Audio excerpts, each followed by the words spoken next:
감사합니다. 고맙습니다. 여러분 모두에게 하나님의 크신 은총이 충만하시기를 진심으로 기원합니다. 은혜는 하나님께서 주시는 겁니다. 사람이 나누는 게 아니죠. 하나님께서 하늘문을 여시면 은혜가 될 것이고 하나님께서 닫아버리시면 아무것도 아닙니다. 사람들의 자취는 다 가려주시고 하나님께서 성도님들에게 말씀해 주시기를 간절히 원합니다. 지금부터 한 15년 가까이 된 것 같습니다. 부산에서 목회를 하는데 부산 극동방송국에서 연락이 오셨어요. 새롭게 편성을 해서 방송을 하는데 목사님께서 그 프로그램 하나를 맡아주시면 좋겠다는 말씀이었습니다. 그 프로그램은 평신도 성서 강해 그런 거였어요. 그래서 월요일부터 토요일까지 주일까지 일주일 내내 하는 겁니다. 새벽 6시 40분부터 7시까지 20분, 그리고 밤 10시 때 재방송 다시 하는 그런 프로그램이었는데 이걸 저보고 이제 좀 해달라는 거죠. 근데 일주일 내내 하기는 너무나 힘이 드니까 월요일부터 금요일까지 매주 5번은 저보고 해달라고 하고, 토요일, 금요일은 다른 목사님들이 하루씩 하신다고 그래요. 그래서 제가 며칠이나 하면 됩니까? 그랬더니 최소 2달은 해주셔야 되겠다고 그래요. 여러분 2달이면은 한 주일에 5번씩 8주간 하면은 전부 40회가 됩니다. 20분짜리를 이제 40회 해야 되는데, 그 방송이 시작될 때 그 시그널 뮤직도 나가고 그리고 뭐 또 멘트도 나가니까 제가 실제로 하는 시간은 한 18분 30초 이제 그 정도 하는 거죠. 그래서 거절했습니다. 목회가 바쁜데 언제 그걸 일주일에 5번씩이나 하겠습니까? 그래서 못 하겠습니다. 그랬더니 한참 있다가 또 연락이 와가지고 사방 알아봤는데 하겠다는 목사님이 없다는 거예요. 그래서 제가 극동방송 부산에 개국할 때부터 좀 관여를 했기 때문에 그럼 제가 한번 해보겠습니다. 2달만 하기로 하고 그 숙제를 맡았죠. 그랬더니 그분들이 하시는 말씀이 무엇에 대해서 할 건지 그걸 정해가지고 알려달라고 그래요. 그래서 제 마음속에 꾀가 생겼어요. 어려운 걸 하면 준비하는 시간이 너무나 많이 들고 힘이 드니까 나도 익숙하게 알고 성도님들도 익숙하게 아는 거를 해야 되겠다. 이래서 제가 이제 성경 전체에서 어떤 걸 하는 게 좀 쉽게 준비할 수 있나 이렇게 꾀를 내서 생각을 하다가 요셉 이야기를 하기로 마음먹었어요. 여러분 우리나라 성도님들께서 요셉에 대해서는 웬만하면 어느 정도는 다 알고 계시잖아요. 요셉의 스토리 자체가 드라마틱하지 않습니까? 형님들에게 미움받아서 노예로 팔려갔고 보디발의 집에서 노예살이 하다가 나중에 보디발의 아내에 의해서 억울하게 감옥에까지 가게 됐고, 그리고 드라마틱한 인생의 절정은 그가 총리가 됐다는 거 아닙니까? 그리고 7년 동안의 풍년, 그리고 7년의 흉년, 뭐 그런 스토리들을 성도들이 거의 다 아시잖아요. 그래서 제가 이제 그분들에게 요셉에 대해서 40번 하겠다 그렇게 말했어요. 그랬더니 이제 그분들 말씀이 그러면 그 방송을 듣는 분들한테 미리 예고를 해야 된다는 거예요. 몇 월 며칠부터 김은성 목사가 요셉에 대해서 한다. 그런데 주제를 하나 정해야 된다는 거예요. 그러면서 방송국에서 저한테 제안한 것은 꿈꾸는 사람 요셉 이렇게 타이틀을 정해서 하면 어떻겠느냐고 제안하셨어요. 근데 여러분 제가 꿈꾸는 사람 요셉 그걸 거절했어요. 그러면 그걸 거절한 이유가 뭔가, 이제 오늘 저녁에 그 얘기서부터 시작을 하는 겁니다. 이제 요셉에 대해서 40번을 해야 되니까 여러분 요셉의 이야기는 창세기 37장부터 나옵니다. 37장부터 시작해서 50장까지 나오는데 그 중에 38장은 요셉의 이야기가 아니고 요셉의 형님들 중에 유다라는 형이 며느리 다말을 통해서 아이를 낳는 좀 이상한 이야기가 한 장 중간에 끼어 있고 38장은 빼고 37장 그리고 39장부터 50장까지 요셉의 이야기가 나옵니다. 40번을 하려고 그러면은 그걸 40토막으로 나눠야 되는 거죠. 그래서 37장부터 해서 50장까지를 여러 번 읽기 시작했어요. 이걸 어떻게 40토막으로 나눠 가지고 하루에 한 토막씩 할 수 있나? 여러 번 읽는 거죠. 여러분, 그렇게 읽다가 제가 완전히 하나님 앞에 두 손 들었어요. 제가 요셉의 이야기를 선택한 이유는 나도 다 잘 알고 방송을 들을 성도들도 잘 알고 있다, 쉽게 할 수 있다, 이래서 시작한 거였거든요. 근데 그게 아니었어요. 그걸 여러 번 읽으면서 제가 얼마나 요셉의 인생에 대해서 하나님께서 역사하시는 그 모든 것에 대해서 오해하고 있었나 하는 것을 뼈저리게 깨닫게 됐어요.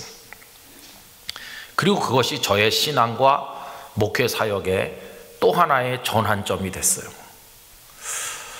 여러분, 어렸을 때부터 요셉의 이야기를 교회 학교 다니면서 선생님들에게서나 전도사님, 목사님들로부터 많이 들었어요. 요셉이 그렇게 드라마틱한 인생을 살고 승리자가 됐는데 어떻게 요셉은 그렇게 됐느냐, 우리도 한 번 사는 인생 성공해야 될 거 아니냐, 이렇게 설교를 시작하셔요. 그러면서 이제 본론에 들어가면 요셉이 성공적인 인생을 살 수 있었던 비결을 이제 몇 가지 얘기하는 거죠. 여러분, 이 얘기는 어제 저녁에 말씀드렸던 하나님께서 왜 다윗을 마음에 맞는 사람이라고 하셨는지를 얘기할 때랑 좀 비슷합니다, 구조가.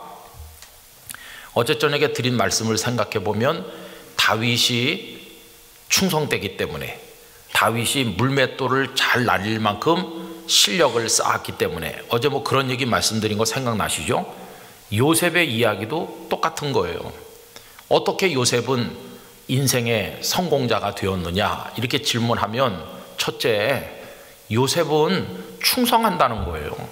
보디발의 집에서 비록 신부는 노예고 열심히 살아봤댔자 그게 자기 거가 되는 게 아니고 주인인 보디발을 유익하게 하는 거죠.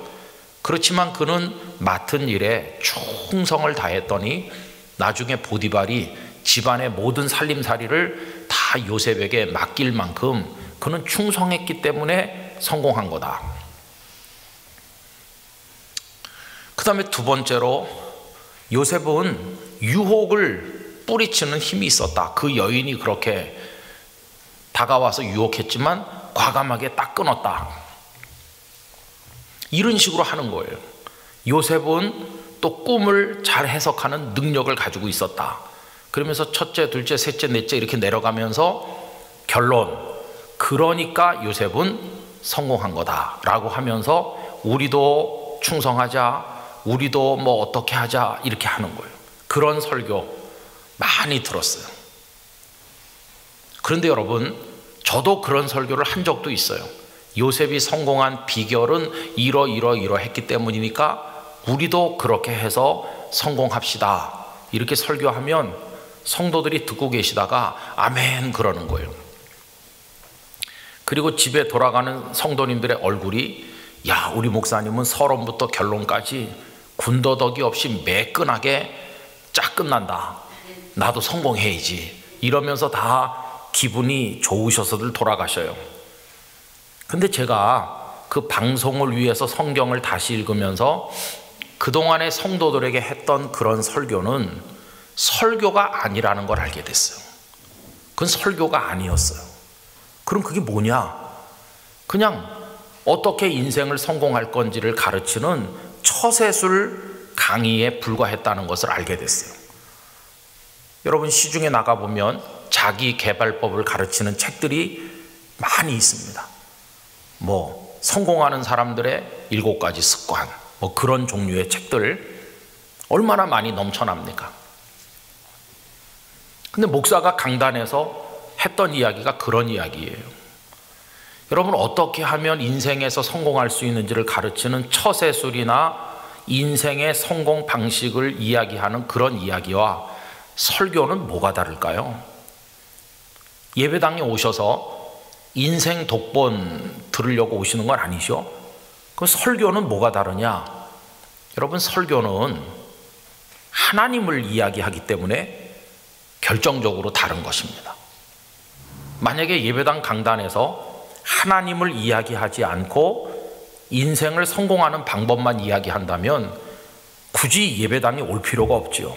그런 이야기는 시중에도 얼마든지 많이 있기 때문입니다. 그런데 하나님의 집에 오셔서 설교를 통해서 듣지 않으면 들을 수 없는 이야기가 뭔가요?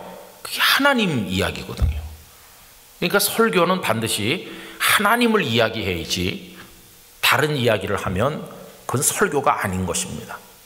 그래서 제가 깨달은 것은 나는 지금까지 설교를 한 게 아니야, 아주 잘못했어 하는 걸 알게 된 거죠. 그러면 그런 설교, 아까 제가 말씀드린 요셉은 이러저러하기 때문에 성공했으니까 우리도 그렇게 하자라는 식의 설교가 왜 문제가 되느냐 하면요, 여러분, 그런 설교에 하나님께서 계십니까? 하나님이 없어요. 왜냐하면 요셉만 등장하는 거예요. 요셉은 충성되고 요셉은 이렇고 요셉은 저렇고 요셉은 이렇다, 그러니까 성공했지, 이렇게 말하는 하나님이 어디 있습니까? 우리도 요셉처럼 해서 성공하자, 이렇게 결론을 맺는 설교에 하나님의 자리가 없는 거예요. 그냥 요셉이 그렇게 했으니까 우리도 그렇게 하자, 아멘, 이러고 끝나는 건데 거기 하나님이 어디 계셔요? 하나님 없어도 우리가 어금니 깨물고 열심히 노력하면 우리도 요셉이 될 수 있고 우리도 성공할 수 있고 뭐 그런 거죠. 그건 설교가 아닌 것이. 그래서 제가 마음속으로 생각해 봤어요.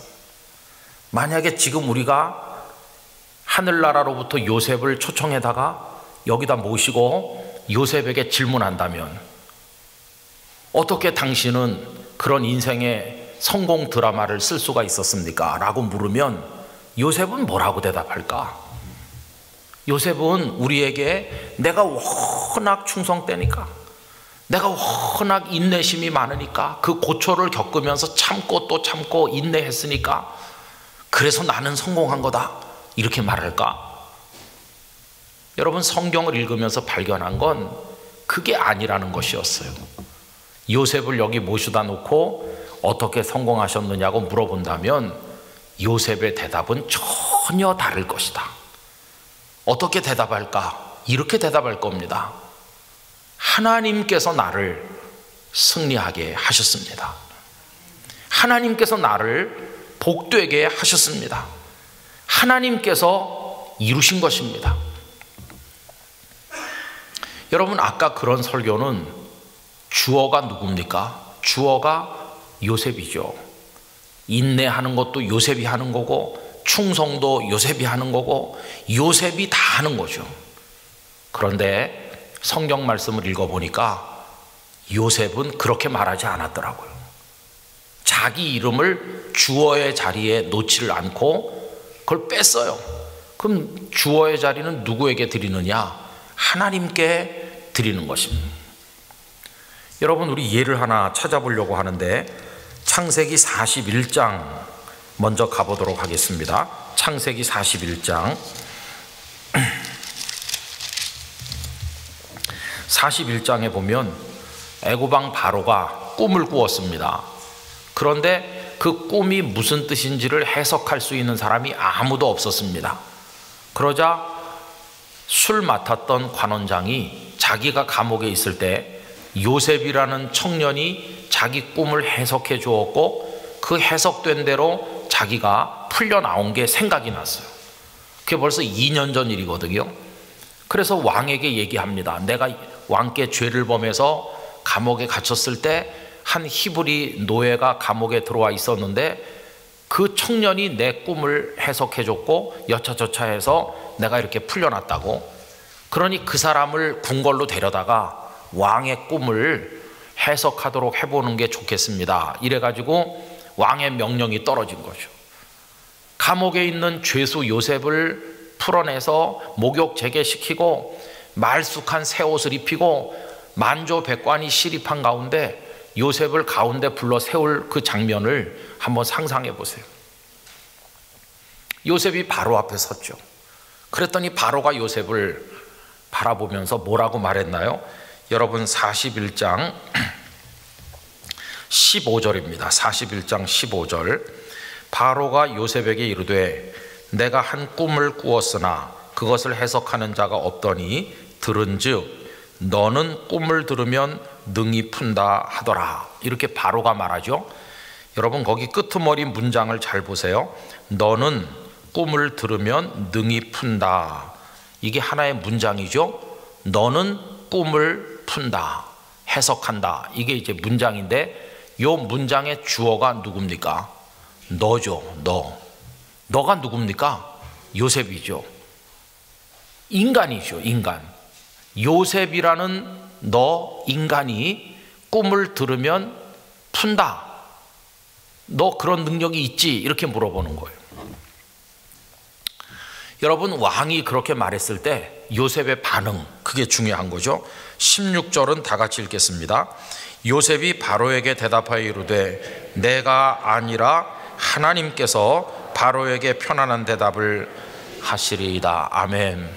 여러분 색연필 펜 가져오신 분들은 거기다 줄을 치시는데요, 다 치실 필요가 없고 내가 아니라 하나님께서 여기 줄 치시면 되겠습니다. 한번 저랑 같이 해보실까요? 내가 아니라 하나님께서. 여러분 이 짧은 말씀이 여러분의 인생의 공식이 되시기를 축복합니다. 내가 아니라 하나님께서. 나는 주인공이 아니에요. 나는 주어가 아니에요. 내 인생의 주어는 하나님이세요. 하나님께서 하시는 거지 내가 하는 게 아니라는 거예요. 그런데 여러분 우리는 이걸 못해요. 우린 맨날 내가 했다고 그래요. 아이고 집사님, 어떻게 집사님 딸은 그렇게 예쁘냐고. 내가 얼마 전에 집사님 딸을 봤는데 그냥 늘씬하고 얼마나 이목구비가 뛰어나고 이쁜지, 어쩌면 그렇게 딸을 잘 키우셨어요. 이렇게 교회에서 누가 딸 칭찬을 하면 그 어머니가 뭐라고 말해야 될까요? 이렇게 말해야 되는 거죠. 내가 아니라 하나님께서. 뭐 내가 한 게 있나요? 하나님께서 우리 딸을 잘 키워주신 덕택이죠. 이렇게 말해야 되는데 우리 뭐라고 말해요? 아유 내가 젊어서 한미모 했거든. 이렇게 우리 그렇게 말하는 거예요. 아니 장로님 아들을 얼마나 잘 키워서 그렇게 어려운데 이번에 고시에 합격을 했고, 이번에 뭐 무슨 대단한 회사에 수석으로 뭐 취직을 했고, 이번에 뭐 어떻게 했다면서요? 어쩌면 아들이 그렇게 똑똑합니까? 그러면 이렇게 말해야 되는 거죠. 내가 아니고 하나님께서 우리 아들에게 지혜를 주셔서 이렇게 말해야 되는데 기분 좋게 뭐라고 말합니까? 우리 집안이 머리 빼면 뭐 있나? 이렇게 말합니다. 여러분 이게 안 되는 거예요. 이걸 외우셔야 돼요. 내가 아니라 하나님께서. 여러분 이거 어렵습니까? 아주 너무 짧습니다. 오늘 밤에 가셔서 주무시기 전에 10번만 하세요. 내가 아니라 하나님께서. 코로나 안 걸리시고 건강하게 오늘 저녁에 나오신 게 어떻게 가능합니까? 그렇죠. 내가 워낙 체질이 건강하거든. 이렇게 하면 안 되고요. 내가 아니라 하나님께서 날 지켜주신 결과지. 어떻게 영세교회가 오늘 여기까지 이렇게 왔나? 그러면은 뭐 어떤 목사님이, 어떤 장로님이 이렇게 수고하신 분들 많이 계셔요. 우리 김종수 목사님부터 시작해가지고 얼마나 많은 분들이 수고하셨어요. 그거 모르는 거 아니지만, 그러나 우리가 말할 때 뭐라고 말해야 됩니까? 우리가 했나? 하나님께서 목사님 세우셨죠. 김 목사님을 세우신 분이 하나님이시죠. 하나님께서 목사님을 부르신 거죠. 여기다 교회를 세우게 하신 거죠. 하나님께서 하신 거죠. 우리는 그 도구에 불과하죠. 그런데 자꾸만 내가 했다고 그래요. 자, 그럼 이제 오늘 본문으로 가봅시다. 오늘 본문 45장 똑같은 구조입니다. 이제 요셉이 총리가 돼서 지나는 동안에 7년 흉년이 들었어요. 가나안 땅에도 곡식이 떨어지니까 그 아버지 야곱이 아들들에게 애굽에 가면 곡식이 있다고 하던데 가서 곡식을 구해가지고 와라 이래가지고 요셉의 그 형님들, 누굽니까? 원수 같은 형님들이죠. 자기를 노예로 팔아먹은 그 형제들이 이제 곡식을 사러 왔다 갔다 하는 거죠. 근데 그래가지고 여기 45장에 오면 요셉이 제가 요셉입니다 하고 자기 신분을 밝히는 대목이에요. 그래서 이제 3절, 2절 보시면 요셉이 큰 소리로 우니 애굽 사람에게 들리며 바로의 궁중에 들리더라. 요셉이 그 형들에게 이르되 나는 요셉이라. 이렇게 자기 신분을 밝혀요. 형들이 얼마나 놀랐겠어요. 내 아버지께서 아직 살아계시니까. 형들이 그 앞에서 놀라서 대답하지 못하더라. 팔아먹은 동생, 그리고 아버지한테는 짐승에게 잡혀먹은 것 같다고 피 묻은 옷을 갖다 바치면서 거짓말로 했던 바로 그 동생이 살아서 애굽의 총리가 돼 있으니 얼마나 놀랐겠어요. 요셉이 형들에게 이르되 내게로 가까이 오소서. 그들이 가까이 가니 이르되 나는 당신들의 아우 요셉이니. 여러분 그 다음에 문장을 잘 보세요. 당신들이 애굽에 판 자라.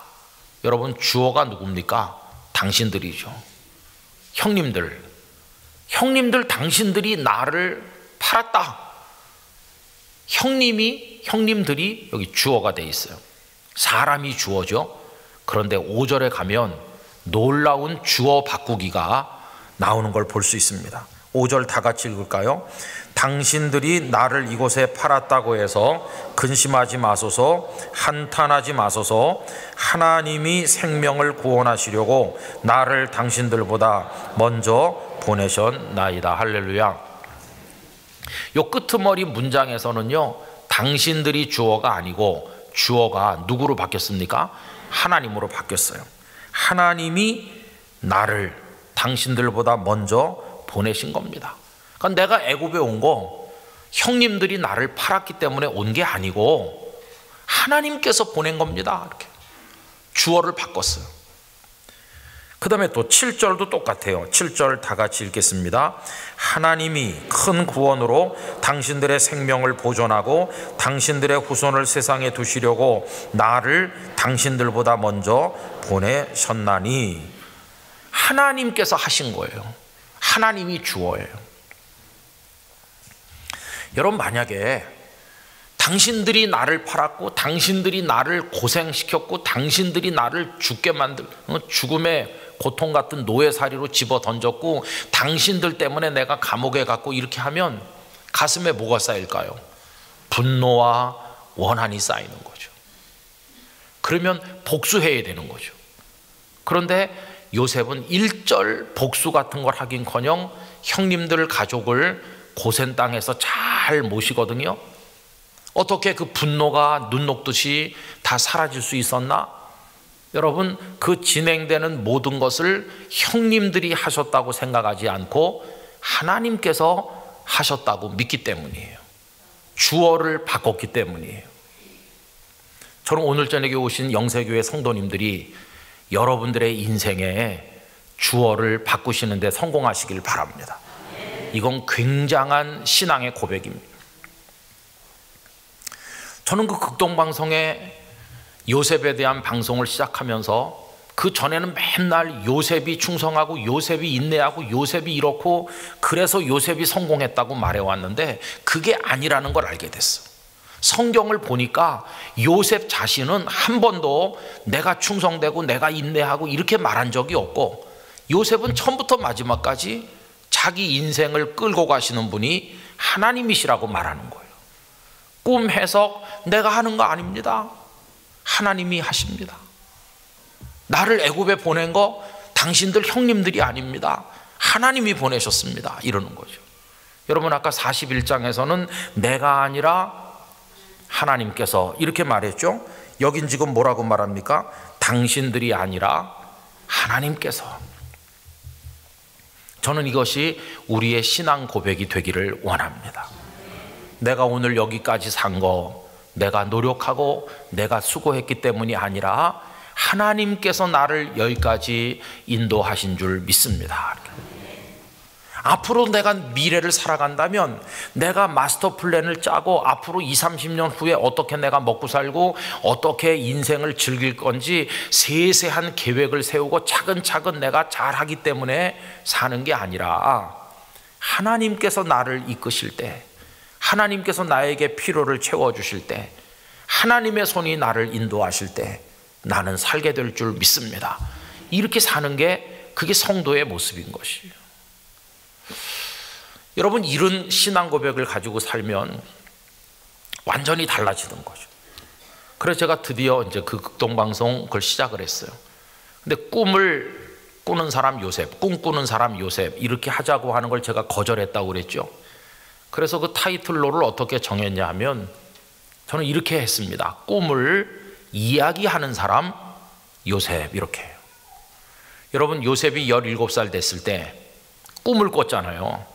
그런데 들판에 나가서 곡식단을 묶어 세웠는데 형님들의 곡식단이 자기 곡식단에게 절하는 꿈을 꿨고, 한 번은 하늘의 해와 달과 11별이 자기 별을 향해 절하는 꿈을 꾸지 않았어요. 근데 꿈꾸는 사람 요셉, 그러면 꿈을 누가 꾼 것처럼 됩니까? 문장이 요셉이 꿈을 꾸는 것처럼 되는 거예요. 그런데 여러분, 세상에 자기 스스로 꿈을 꾸는 사람이 있습니까? 아, 오늘 밤에 꿈을 꿀까 말까? 에이, 내일 밤에 꾸자. 이렇게 자기가 알아서 꿈꾸는 사람이 있습니까?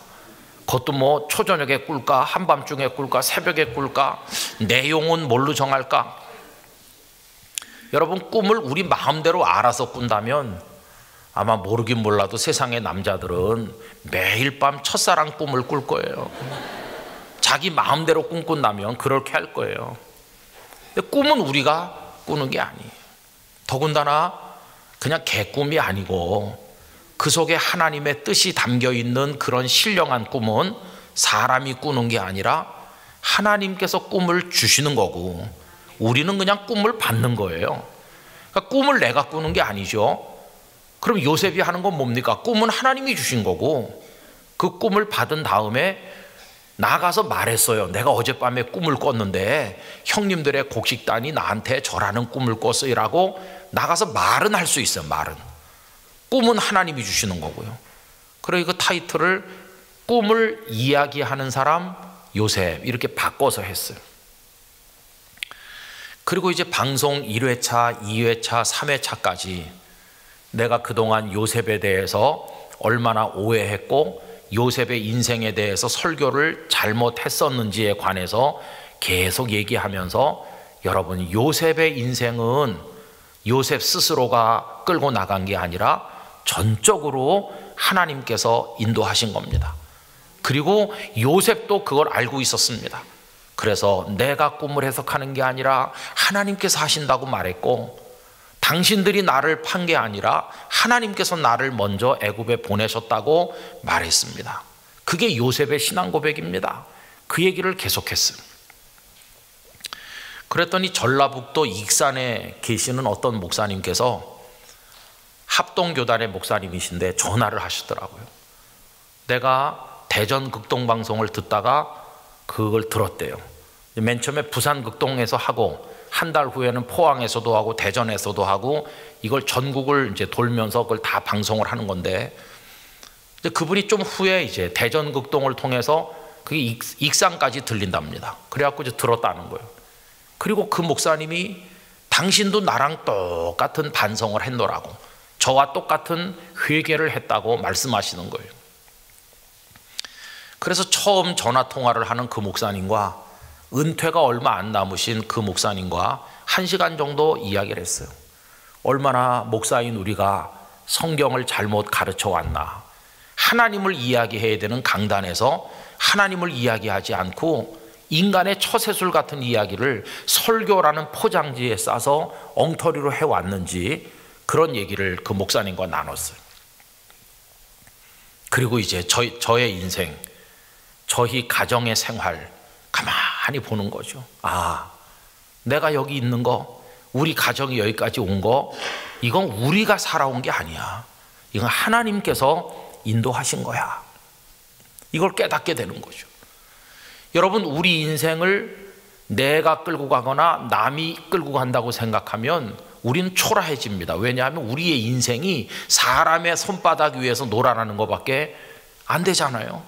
그런데 하나님께서 우리를 인도해 가신다고 생각하면 우리 인생이 고귀해지는 것입니다.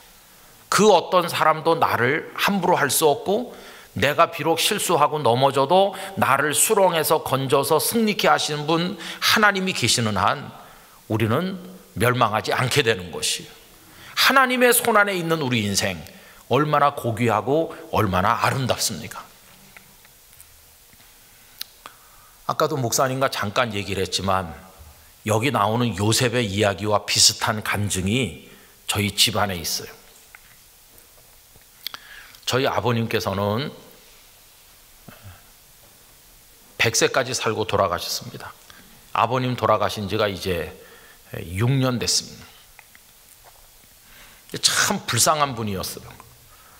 왜냐하면 평양에서 태어나셨는데 저희 아버님 4살 때 아버지가 돌아가셨어요. 그때 저희 할아버지죠. 저희 할아버지는 겨우 24살밖에 안 됐습니다. 20살에 결혼하신 할아버지가 저희 아버님을 낳고, 저희 아버님이 한국 나이로 4살 됐을 때 할아버지는 전염병으로 돌아가셨습니다.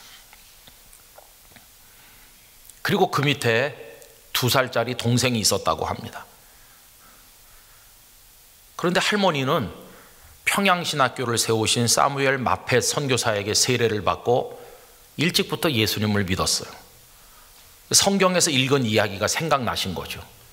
그래가지고 며느리를 불러서 앞에다 앉혀놓고, 얘야, 내가 성경에 보니까 나옴이라고 하는 여자가 남편 죽고 아들들 다 죽고 며느리들하고만 남았는데 젊은 며느리들을 집으로 돌려보내서 친정으로 보내가지고 재혼하게 하는 이야기가 있더라. 너 이제 겨우 22살밖에 안 돼서 청산과부가 됐는데 내 아들은 죽었고 어떻게 너 나랑 같이 살겠느냐.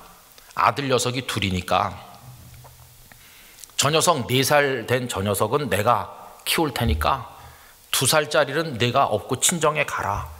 그래서 어진 남자 만나면 다시 재혼해서 새 출발해라.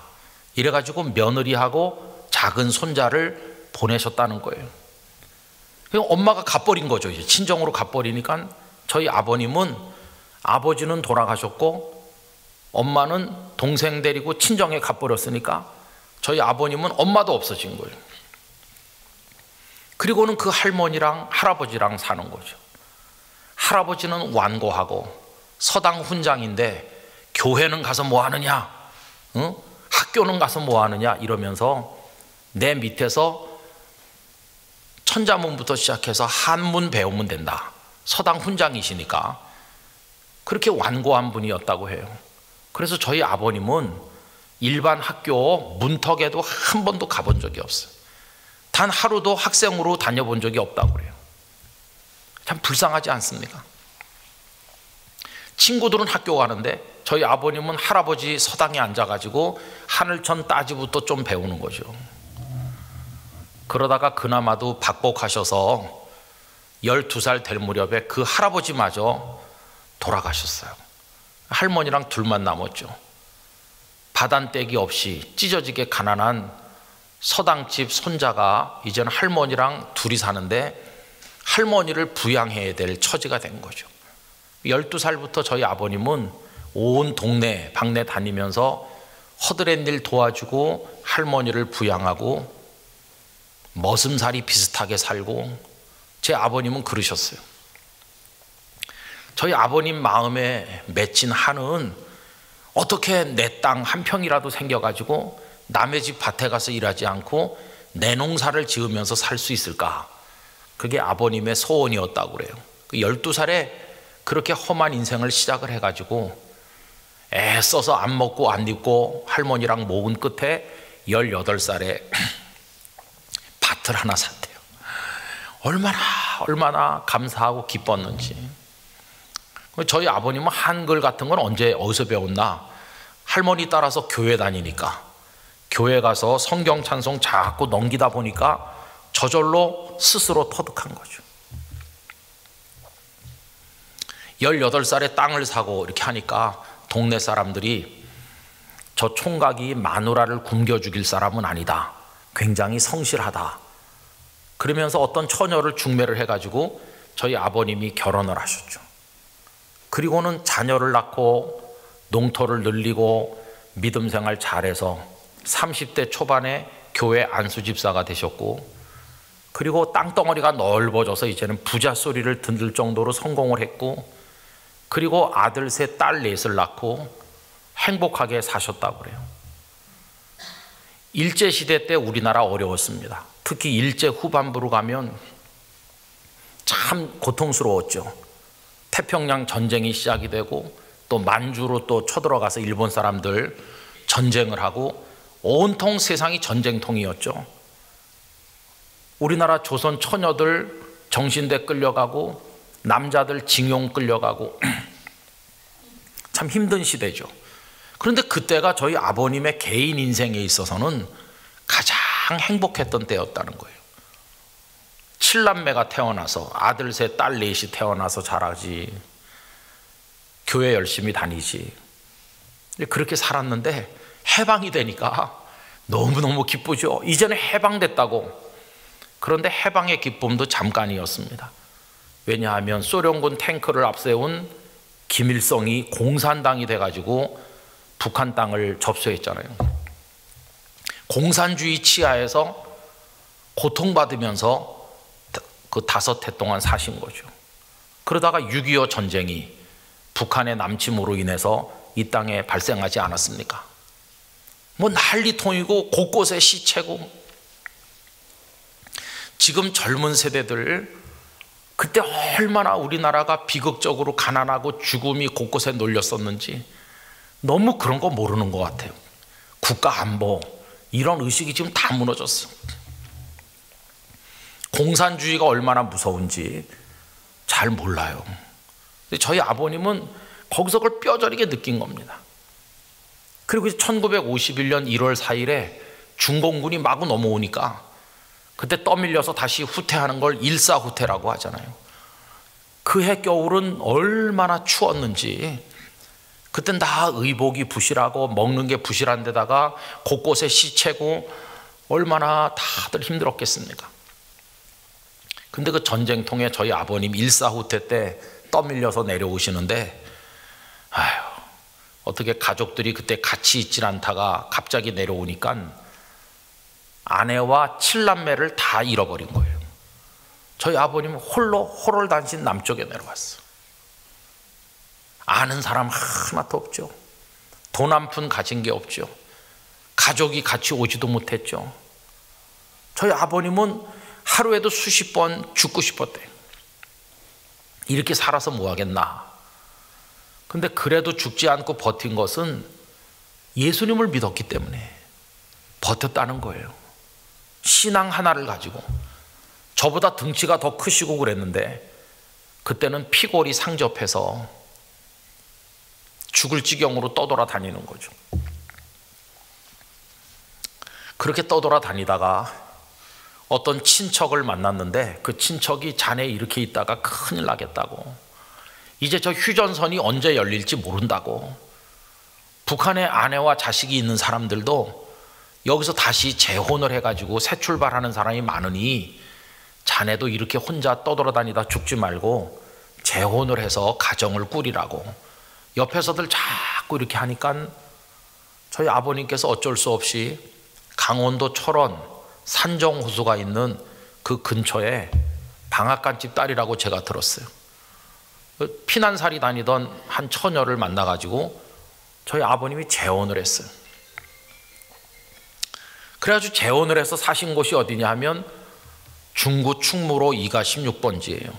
서울로 올라오셔가지고 거기서 조그만 장사를 하셨다고 그래요. 그리고 그 어머니께서 낳은 첫 아들이 바로 접니다. 제가 방앗간집 딸이 낳은 사람입니다. 그래서 영락교회를 다닌 거예요. 그때 영락교회.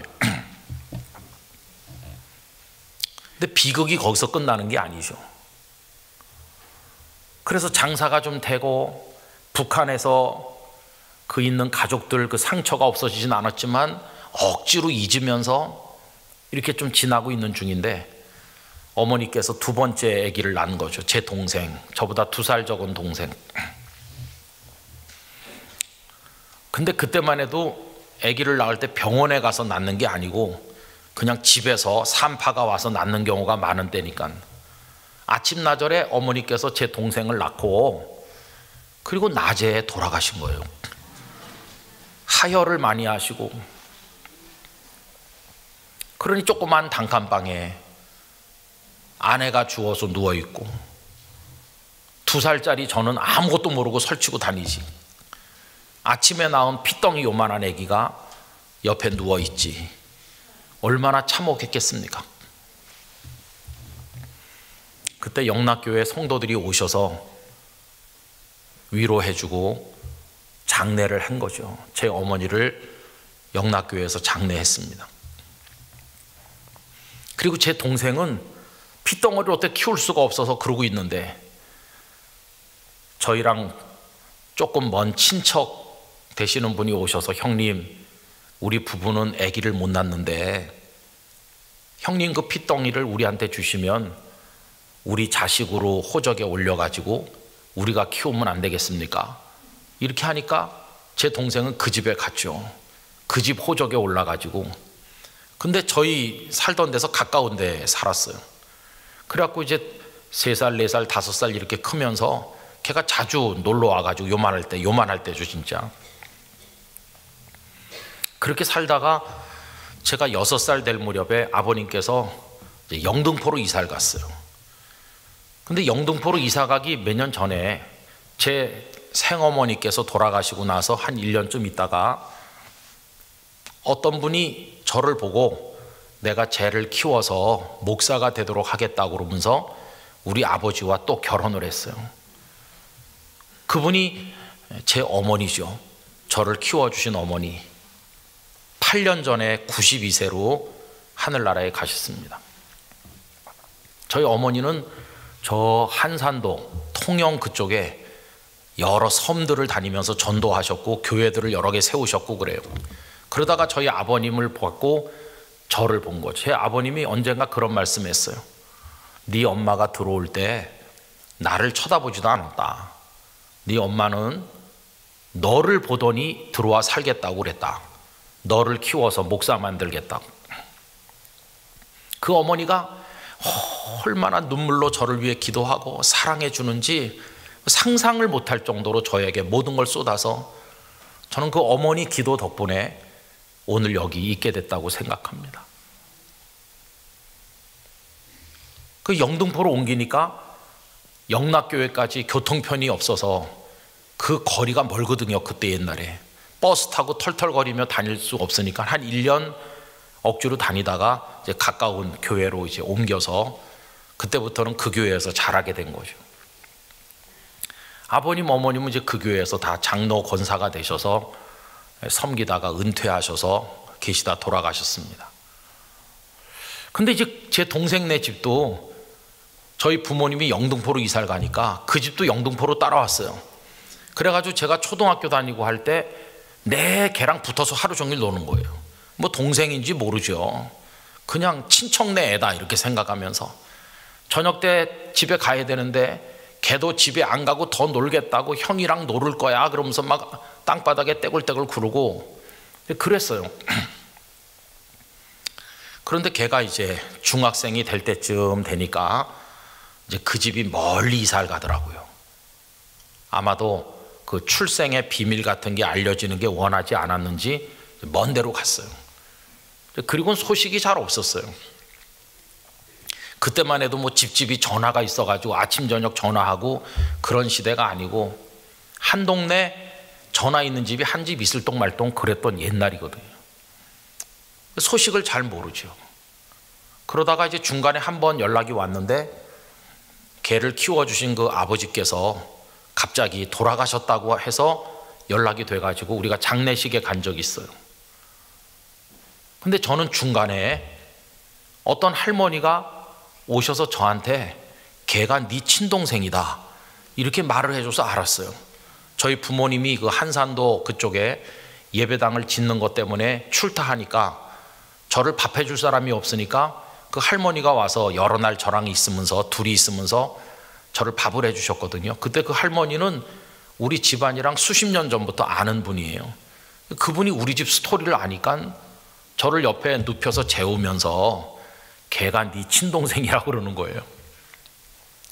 처음엔 안 믿기더니 그 할머니가 차근차근 얘기를 하니까 아 그런가? 제가 그걸 알게 된 건 중학교 3학년입니다. 근데 제가 아무한테도 아는 척을 하지 않았어요. 내가 그 사실을 아는 기미를 보이면 날 키워준 어머니께서 얼마나 섭섭해 하실까. 내가 어른이 된 다음에 다 이해할 나이가 될 만큼 걔도 크고 나면 내가 그때 가서 말해야지. 여러분 제가 조숙하죠, 그죠? 그러다가 이제 걔가 제 동생이 고3이 된 다음에 어머니랑 찾아왔더라고요. 그래서 어떻게 몇 년 만에 또 찾아왔나 했더니 이제 대학 입시를 쳐야 되는데 너무 멀리 있어가지고 입시를 칠 수가 없어서 이 집에 와서 하룻밤 자고 내일 아침에 치러 간다는 거예요. 그때 저희가 서울대학교 앞에 신림동에 살았거든요. 그래서 걔가 서울대학교 이제 입시를 치느라고 그래 와가지고 저희 집에 저랑 같이 자고 그 다음날 가서 서울대 시험을 쳐서 합격을 했죠. 그리고 또 소식이 없는 거예요. 대학을 다닌다는 것만 아는 거지 어떻게 됐는지 알 수가 없어요. 저는 그 다음에 이제 신학교에 들어갔죠. 신대원에 다니면서 공부를 하는데 어느 날 갑자기 동생이 보고 싶다는 충동이 강하게 느껴지는 거예요. 그래서 수업을 하다 말고 제가 중간에 나와가지고 동생을 만나야 되겠다. 여러분 그게 성령께서 인도하시는 겁니다. 동생을 만나야 되겠어. 근데 뭐 주소를 압니까? 아무것도 아는 게 없잖아요. 안다는 거는 걔가 서울대학교 다닌다는 것밖에는 모르는 거죠. 그래서 학교를 무조건 찾아가가지고 그 사무실에 가서 내가 아무개의 형인데 주소도 모르고 그래서 찾아왔다 그러니까 직원이 무슨 형이 동생 주소를 모르냐고 그러는 거예요. 어쨌든 내가 그러니까 주소를 좀 알려달라. 여러분 지금은 개인정보 비밀 그것 때문에 알려줄 턱이 없지만 그때만 해도 옛날이라 메모해갖고 여기 있다고 주더라고요. 보니까 의외로 우리 집에 가까운 데 살고 있더라고요. 멀리 살았었는데 언제 이사를 했는지도 모르겠어요. 그래서 그 주소 들고 헤매다가 그 집에 갔죠. 갔더니 그 아이 사진도 있고 책도 있더라고요. 아, 이 집이 맞다. 그런데 사람은 없는 거예요. 그리고 그 집이 다 얼마나 오두막같이 형편없는 집인지 원래 부잣집이었거든요. 다 망한 거죠. 아버지 돌아가시고 어떻게 그 재산이 어떻게 됐는지 너무나 마음이 아프더라고요. 그래서 옆에 있는 아주머니한테 여기 사는 그 학생과 그 어머니는 지금 어떻게 됐냐, 왜 없냐 아무도. 그러니까 그 옆집 아주머니가 아유 그 아이 엄마가 지금 오늘 갈지 내일 갈지 모르고 위중하다고, 그래서 지금 어느 병원에 있는데 이렇게 얘기하는 거예요. 여러분 성령께서 신대원 수업하는 제 마음속에 동생을 만나야 되겠다는 충동을 일으키신 것은 그 어머니가 위중하기 때문이었어요. 그래서 그 병원으로 찾아갔죠. 병실 문을 열고 들어가니까 그 어머니가 다 죽게 된 얼굴로, 그리고 걔가 거기 고개를 푹 숙인 채로 있더라고요. 그 정황을 보고 마음이 너무나 아프더라고요. 그때 저희 부모님은 서울에서 마땅히 하실 일이 없었어요. 뭐 이것저것 하다 다 정리하시고 그저 편하게 지내시겠다고 하면서 저 경상북도 봉화에다가 과수원을 하나 해가지고 여름에 가서 농사하고 가을에는 서울로 와서 사시고 이러고 있던 때거든요. 그래서 아버님께 연락을 드렸죠. 빨리 오셔야 되겠다고. 그 다음날 새벽차로 아버님 어머님이 봉화에서 오셔가지고 제가 모시고 그 병원에 갔죠. 병원에 가서 보니까 딱하죠. 근데 우리 동생 어머니께서 아버지를 보시더니 눈물을 비워도 흘리면서 아주버니 죄송합니다. 제가 믿음 생활 잘하고 아들을 믿음으로 잘 키워야 되는데 돈 많다고 제가 그만 하나님 신실하게 못 섬기고 하나님을 마음 아프게 많이 한 것 같은데 내가 이제 병들어 죽게 됐습니다. 그러면서 가슴 속에 있는 맺힌 이야기 그걸 이제 쭉 말씀하셨어요. 참 이상하죠. 그리고 그 어머니 우리 아버지를 만난 그날 저녁에 돌아가셨어요. 그러니까 마치 우리 아버지를 만나야 돌아갈 수 있기 때문에 기다린 것처럼 그동안에 아드님 데려다가 아들 삼아 키우면서 행복했는데 이제 나는 떠날 거니까 아들 다시 데려가세요 그러는 것 같이 그렇게 만나고 그날 밤 돌아가셨어요. 그래서 이제 아버지가 다 주도하셔서 장례를 했습니다. 그리고 이제 영부차를 타고 내려오는데 저희 아버님은 저 운전석 뒤쪽에 앉아 계시고 걔랑 나랑은 나란히 중간쯤 앉았어요. 그리고 내려오다가 그때 말해줬어요. 방금 전에 우리가 장례하고 오는 어머니는 너의 친어머니가 아니다. 너랑 나랑을 낳은 친어머니는 영락교회 묘지에 계시고 저기 계신 저분이 너랑 나의 친아버지시다. 이렇게 말해줬어요. 그 아이는 무슨 얘기인지 어리벙벙하죠. 걔가 대학 4학년 때였습니다. 졸업을 얼마 안 남겨놓고 있던 2학기 4학년 2학기인데 어쨌든 그렇게 다 말해주고 아버지께서 우리 둘을 앉혀놓고 너희 둘은 친형제라고 옛날 이야기를 다 말씀하는 거예요. 6.25 때 무슨 일이 있었는지 다 울음바다죠. 그리고는 그 이후에 동생이 몇 차례 왔어요. 집에 이렇게. 그리고 졸업식 한 날도 우리 가족들이 가서 같이 사진도 찍고 이렇게 했어요. 그러더니 봄쯤 되니까 집에 와가지고 하는 말이 한국에서 못 살겠다고. 그 키워주신 어머니 동생 이모가 미국에 살았는데 난 이모한테 가겠다고. 이제 한국에 아마 안 올지도 모른다는 거예요. 그리고 훌쩍 미국으로 갔습니다. 그러고는 이제 오랜 세월 소식이 없는 거죠. 전화 한 통도 없고 편지도 없고. 그리고 저는 이제 신대원을 졸업을 했고 전도사 목사가 다 돼가지고 부산에 목회하러 가서 여러 해 지났죠. 비가 많이 오는 토요일 오후인데 교회 관리 집사님이 전화가 왔어요. 목사님 교회 누가 찾아왔다고. 그래서 제가 교회 내려가 보니까 제 동생이 와 있는 겁니다. 야, 네가 어떻게 나타났냐 그러니까 형이 신학교 다니는 거 알았기 때문에 지금쯤 목사 되지 않았을까. 그래가지고 인터넷으로 제 이름을 검색을 하니까 부산 영도에서 목회한다고 나오더래요. 그래서 창원에 왔다가 일부러 찾아왔다. 그래서 만났어요. 근데 그때 마침 아버지 어머니가 서울에서 부산에 다니러 오셔서 집에 계셨거든요. 그래서 동생을 데리고 집에 가서 큰절을 하고 아버지도 울고 어머니도 울고 그동안 어떻게 지냈냐. 근데 보세요. 저희 아버님은 제 동생을 위해서 젖 한 번 먹인 적이 없고 베네 쪼고리 하나 입혀보지도 못했어요.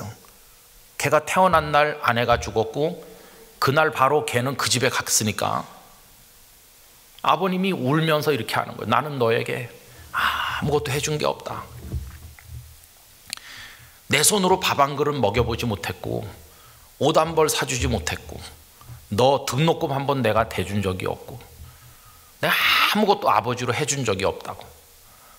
그 대신 내가 하루 세끼 밥 먹을 때마다 너를 위한 기도를 빼놓은 적이 없고 내가 수도 없이 매일같이 너를 하나님께서 이끌어 주시기를 기도했다. 여러분, 저희 아버님은 제 동생을 위해 한 게 아무것도 없어요. 그 대신 하나님의 손에 맡긴 거, 그거 하나 하신 거예요. 그런데 제 동생이 다시 나타났을 때는 어떻게 돼서 나타났냐면요, 여기 요셉이랑 비슷해요. 그 아버지 야곱이 요셉이 짐승에게 잡아먹혀서 죽었다고 생각했잖아요. 그리고는 요셉이 죽은 게 아니라 살아있고 애굽의 총리가 돼 있다고 그래서 야곱이 기운이 솟아가지고 애굽에 가서 아들 만나잖아요. 여러분, 그게 몇 년 만이냐 하면은 22년 만입니다. 22년. 17살에 요셉이 노예로 팔려가서 30살에 총리가 됐는데, 그리고 7년 동안 풍년이 들었고, 그리고 이게 만났을 때는 흉년이 두 번째 들었을 때 만났거든요. 이걸 계산해 보면 아버지 야곱과 아들 요셉이 재회한 것은 22년 만이에요. 근데 딱 만나보니까 아들이 총리가 돼 있고 아들이 결혼을 했고, 그리고 에브라임과 므낫세라는 두 손자가 태어나 있고, 그런 상태로 만났잖아요. 근데 제 동생도 비슷해요. 그동안 어떻게 살았냐, 그러니까 미국에 갔는데 미국서 공부해서 박사가 됐고, 그리고 결혼을 했고 아들 둘을 낳았다는 거예요. 요셉하고 닮았잖아요. 지금은 어디 살고 있냐 그러니까 한국에 들어와서, 한국에 올 때만 해도 총각으로 왔는데, 그래서 연구소에서 일을 하는데 동료 연구원이 자기 여동생을 중매해가지고 잘 믿는 집안에 장가 갖고 아들, 떡두꺼비 같은 아들 둘 낳아서 살고 있다고.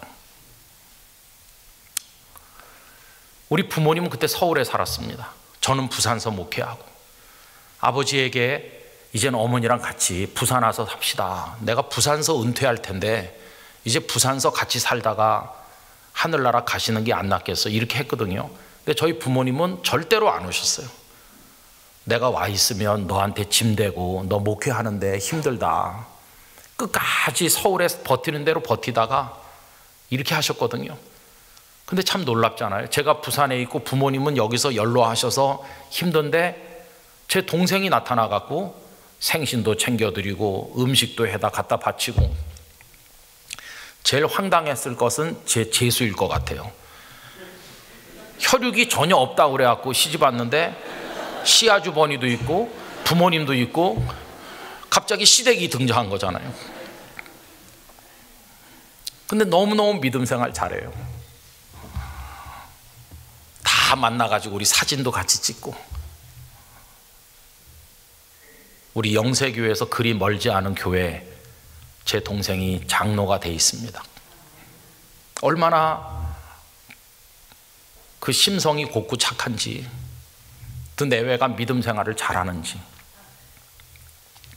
제 동생이 장로 될 때 그 교회 목사님께서, 그 전부터 저를 잘 알았는데 동생이 장로 되는데 목사님이 오셔서 뭐 축도를 하시든지 뭘 좀 해달라고. 그래서 제가 부산서 동생 장로 된다고 올라왔죠. 감개가 무량했습니다. 아버지가 장로로 은퇴했는데 동생이 장로가 되는구나. 근데 아버지 은퇴할 때 교회에서 기념으로 금지환을 해드린 게 있었거든요. 그거를 아버지가 교회에다 바쳤어요. 그런데 그 교회에서 전화가 왔더라고요, 저한테. 아버지가 기념으로 받으신 반지를 바쳤는데 목사님, 이거 그냥 바칠까요? 어떡할까요? 그래 제가 금값을 쳐서 드리고 반지를 찾아다가 제가 가지고 있었거든요. 아버지 기념으로. 우리 아버지는 제가 찾아온 줄 모릅니다. 그걸 가지고 있다가 동생이 장로된 그 다음에 동생 손에 끼워줬어요. 이건 아버지가 장로로 살다 은퇴하면서 받은 건데 이젠 이건 네 거다, 이렇게 하면서. 여러분 보세요. 사람이 자기 인생의 주어가 돼가지고 살면 이런 놀라운 일이 있을 수가 없어요. 그런데 내가 아니라 하나님 아버지께서 하시면, 사람이 주어가 되는 게 아니라 하나님께서 하시면 상상을 못할 일이 벌어지게 되는 거예요. 얼마나 놀랐습니까? 요셉이 어떻게 총리가 되고 어떻게 그런 일을 할 수 있었나? 요셉이 노력해서 된 게 아니에요. 어제 저녁에 제가 드린 말씀을 가만히 생각해 보세요.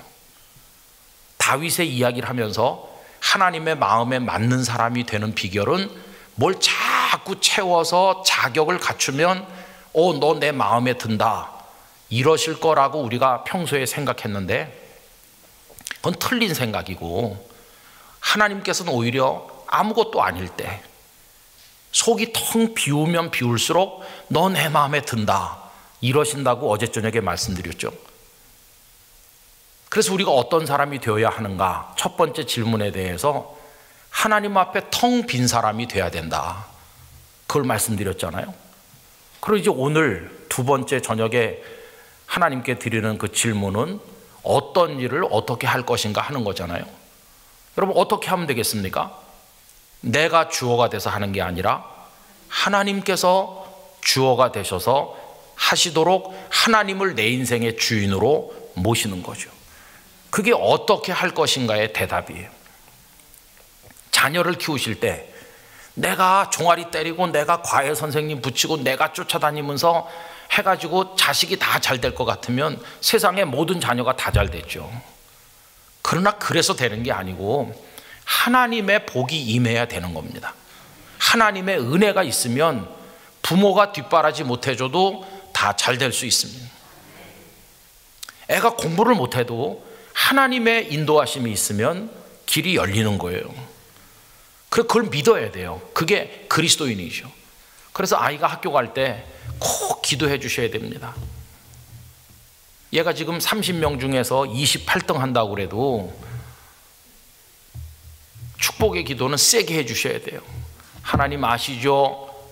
우리 아들을 하늘의 별처럼 빛나게 해주시고 세상의 수많은 사람을 먹여 살리는 하나님의 사람으로 키워주세요. 이렇게 믿고 기도해야 돼요. 그러면 아이가 눈 뜨고 말하겠죠. 엄마, 너무 기도가 현실성이 없잖아. 좀 현실에 맞게 해라. 하나님도 놀라시겠어. 꼴등하는 내가 어떻게 뭐 하늘의 별 같은 존재가 되고, 엄마 그냥 다음 달엔 20등만 하게 해달라고 해. 이렇게 애가 말할지도 몰라요. 그래도 우리는 믿고 기도하는 거예요. 왜냐하면 하나님이 붙드시면 어떤 일이 벌어질지 알 수가 없잖아요. 단지 내가 내 자식을 키운다는 생각은 버려야 되는 거예요. 내가 아니라 하나님께서 이 원리를 적용하면 되는 거예요. 어떻게 영세교회가 행복하고 하나님의 은혜가 넘치는 교회가 될까? 내가 뭐 어떻게 해보려고 그러면 안 되는 거고, 하나님께서. 그럼 이제 하나님의 손에 나를 맡겼어요. 내 자녀를 맡기고 우리 교회와 모든 걸 다 맡긴다. 그게 이제 어떻게 할 것인가에 대한 대답이죠. 하나님이 하실 줄 믿습니다. 나는 하나님의 인도에 순종합니다. 그래서 무엇을 하면 되겠습니까? 어떤 일을, 그 하나님의 인도를 받아 우리가 해야 될 일은 어떤 일일까요? 여러분, 오늘 본문 5절을 다시 한번 보시면, 당신들이 나를 이곳에 팔았다고 해서 근심하지 마소서, 한탄하지 마소서. 여러분, 하나님께서 이 요셉을 먼저 보내고 이렇게 역사하는 이유가 거기 나오잖아요. 하나님이 나를 당신들보다 먼저 보내셨는데 목적이 뭡니까? 목적이 생명을 구원하시려고. 여러분, 하나님의 지상 목적이 있으시다면 생명을 살리는 겁니다. 생명을 살리기 위해서 예수님이 이 땅에 오신 겁니다. 여기 생명은 요셉의 생명도 있고 요셉의 형님들의 생명도 있고 그 흉년에서 굶어 죽지 않도록, 그리고 수백만 명의 애굽 국민들의, 애굽 백성들의 생명도 있는 거죠. 요셉이 총리가 돼서 한 일이 뭡니까? 하나님의 인도를 받아서 총리의 자리까지 오르는 영광을 얻었는데, 그거 가지고 그가 한 일이 뭐냐? 생명 살리는 일을 한 것이에요. 생명 살리는 일.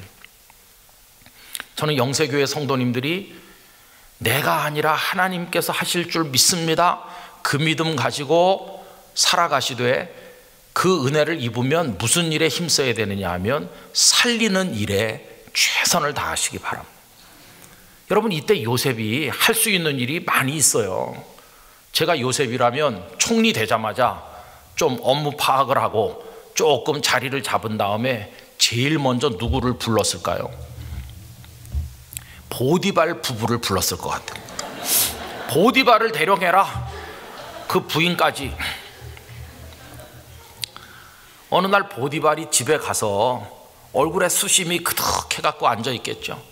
그 보디발의 아내가 하늘하늘한 옷을 입고 와가지고, 여러분, 우리는 보디발의 아내가 아프리카 사람이니까 막 울퉁불퉁하고 등치가 크고 쫓아오면 도망가게 생겼을 거다 이렇게 생각하지만, 저는 그렇게 생각하지 않습니다.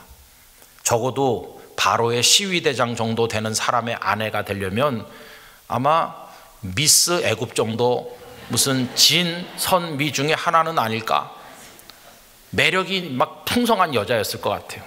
그런 여자가 와가지고 당신 왜 그러냐고, 뭐 궁궐에서 무슨 일이 있었냐고.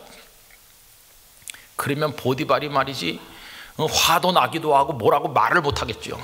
아, 그놈이 말이야. 그놈 누구요? 아, 너를 말이지 겁탈하려고 했던 그 나쁜 놈 말이야. 여러분, 요셉은 그때 강간 미수범으로 들어간 거거든요. 죄목이. 아, 그 녀석이 왜요? 오늘 총리가 됐어, 총리. 그러면 새파랗게 질리겠죠, 그 여자가. 자기가 한 짓이 있으니까. 그날 밤부터 그 여인네는 잠을 못 자고, 요셉이 복수할까봐, 불러 올릴까봐 뭘 봐도 식욕이 안 동하고 세상이 살기가 싫고 발발 떨면서 있었을 거 아니겠어요. 불러 올려라. 보디발 부부가 요셉 앞에 와서 무릎 꿇으면 네 죄를 네가 알렸다, 이렇게. 복수. 그것도 요셉이 할 만한 일이잖아요. 그리고 강간 미수범이었다고 하는 그 전과를 말소해야 되는 거 아니겠어요? 이 여자가 먼저 유혹을 해가지고 여차저차 하게 됐고, 그 다음에 또 누구를 향해서 분을 풀어야 되겠습니까? 그 형님들 앉혀놓고 당신들이 나를 노예로 팔다니, 이러면서 복수할 수 있잖아요. 근데 여러분, 요셉은 단 한 번도 그런 거 하지 않았어요. 은혜를 입은 사람이 할 수 있는 일이 있고 해서는 안 되는 일이 있어요. 여러분, 우리들은 예수 그리스도의 십자가와 부활의 은혜를 입어서 구원받은 하나님의 자녀가 되지 않았어요. 그런 엄청난 은혜를 입은 우리가 미워하고 증오하고 싸우고 갈등하고 이렇게 하는 거는 할 짓이 못 되는 거예요.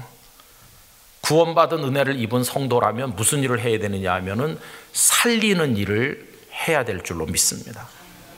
어떻게 하냐? 하나님의 인도받아서. 무엇을 하느냐? 어떤 일을 하느냐? 생명을 살리는 일을 하는 거죠. 만약에 이 땅에 예수님의 은혜로 구원받은 성도들이 다 살리는 일에만 열심을 가진다면 세상이 변할 겁니다. 그런데 우리는 주님의 은혜로 구원받고 주님께서 내 인생을 인도해 주시기를 믿습니다. 주여 나를 인도해 주세요. 맨날 기도하면서도 맨날 싸우고 죽이고 밟고 미워하고 이렇게 하니까 교회가 쪼개지기도 하고, 하나님의 인도를 받고 은혜를 입었다는 사람들이 하는 게 그런 일을 하는 거죠. 여러분, 한국교회 얼마나 많이 싸웁니까? 하나님이 생명을 구원하시려고 이렇게 하시는데 그게 하나님의 목적이죠. 생명을 구원하시려고 예수님 보내셨고, 이 땅에 선교사를 보냈고, 영세교회를 세웠고, 우리를 부르셨고, 그런 건데 우리는 생명을 구원하는 그런 데 관심이 없어요. 엉뚱한 일만 하는 거예요. 그러니 이게 얼마나 부끄럽습니까? 오늘 둘째 저녁의 질문, 어떤 일을 어떻게 할 것인가? 이제는 내가 하는 게 아니라 하나님의 인도, 하나님의 은혜를 받아 하는데 어떤 일을 할 것인가 라고 물으면 살리는 일에 전심전력하시기를 바랍니다. 늘 물어봐야 돼요. 내가 여기 이렇게 살아감으로 나를 통하여 누군가가 생명의 격려를 받는가? 누군가가 힘을 얻는가? 누군가가 예수님을 믿게 되는가? 나로 인해서 생명의 열매들이 맺히고 있는가? 아니면 나는 생명의 불꽃을 밟아 끄는 사람인가? 이거 생각해 봐야 되는 거죠. 근데 참 이상하게 그걸 잘 못해요. 여러분, 교회 안에 이런 얘기가 종종 있죠. 어떤 새댁이, 아기 엄마가 생전 처음으로 예수님을 믿게 됐어요. 아무것도 모르죠. 근데 교회 오니까 너무 행복해요.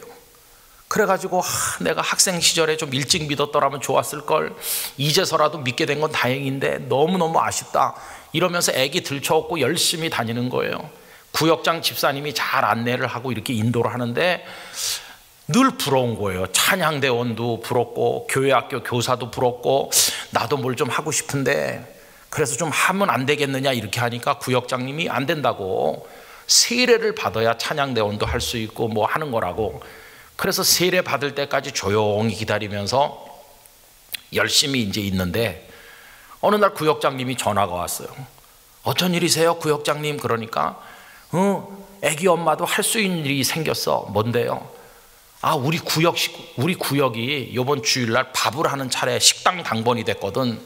그거는 세례 안 받아도 할 수 있는 일이야. 그러니까 나오라 그러니까 이거 애기는 어떡하죠? 아, 그 시어머니한테 좀 잘 말씀드려갖고 맡겨. 그래서 시어머니 비위를 맞추고 시어머니에게 선물도 사드리고 애기 좀 봐달라고 부탁하고 모처럼 나와가지고 교회 식당에 들어왔는데 이 새댁이 눈이 이만해졌어요. 왜냐하면 집에서는 남편하고 자기하고 애기밖에 없으니까 밥을 해도 요만큼 하고 반찬을 만들어도 요만큼 만들고 소꿉장난 같이 사는데 교회 식당에 들어오니까요, 한꺼번에 막 200명씩 밥을 하는 그런 게 몇 개씩 있지. 국을 갖다 막 이만한 데다 끓이지. 나물을 무치는데 이만한 다라이 같은 거 갖다 놓고 거기서 나물을 이렇게 무치는 게 아니라 걷어 붙이고 막 이렇게 무치죠. 이게 자기 집 살림살이 하는 거랑 급이 다르잖아요. 어안이 벙벙해서 그냥 뭐부터 해야 될지 모르고 서 있는 거죠. 그랬더니 거기 같이 봉사하는 분들이 아이 새댁도 이리 와서 좀 뭐 좀 하라고. 아유, 제가 뭘 하면 됩니까?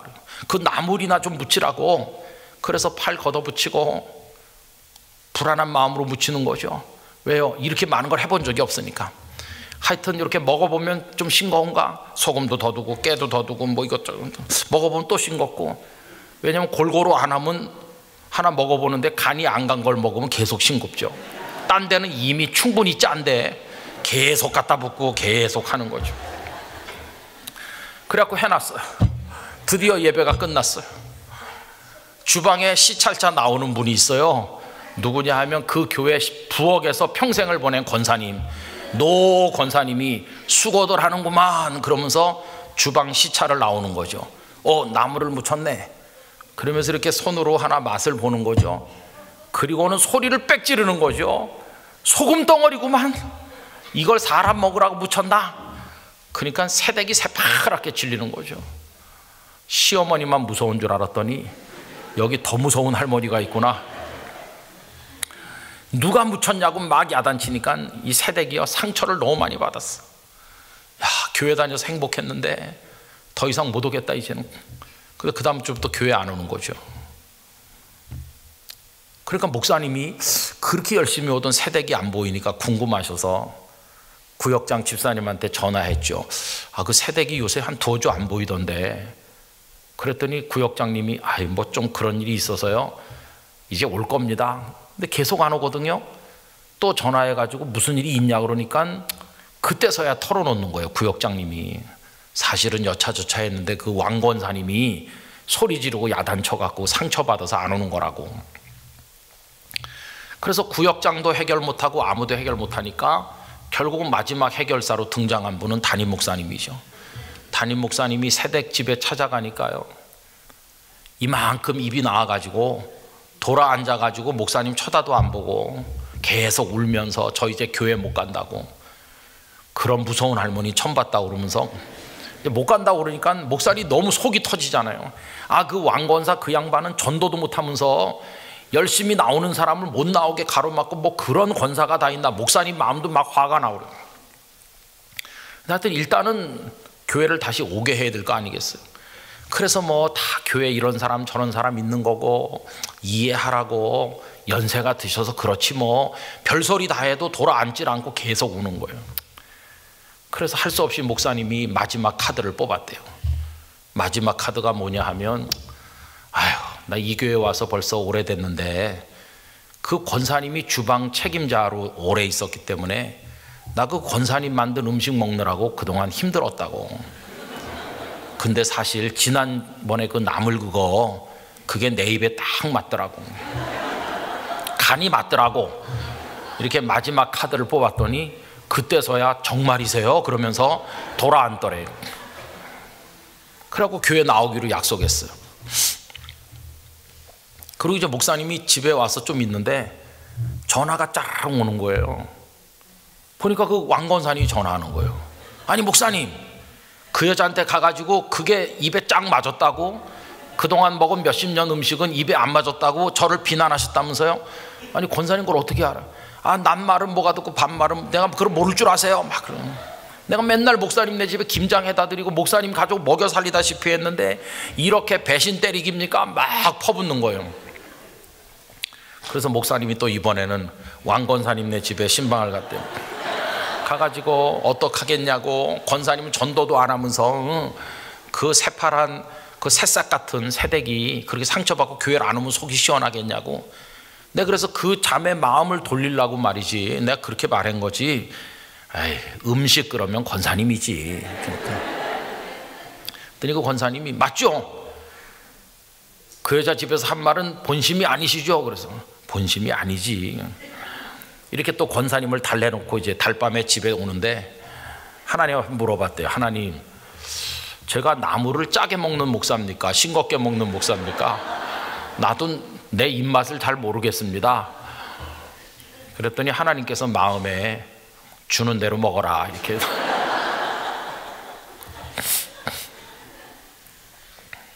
여러분 보세요.